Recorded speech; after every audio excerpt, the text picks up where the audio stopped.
తులసి కోట నీదిలే మెట్టినింటి పూజకి పేరు నిల్పవమ్మా ప్రేమ కల్పవల్లివై ఇల్లు నిల్పవమ్మా పిల్ల పాప తల్లివై కుంకుమ పూల శోభలతో గుండెలు దాటిన ఆశలతో కొంగు పట్టి కోరుకున్న అన్నగారి దీవెన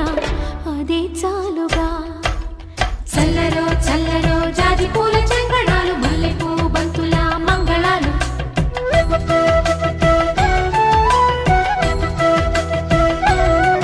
మా కళ్యాణ సీతని కన్నులార చూడరండి మా బంగారు తల్లిని దీవించి వెళ్ళరండి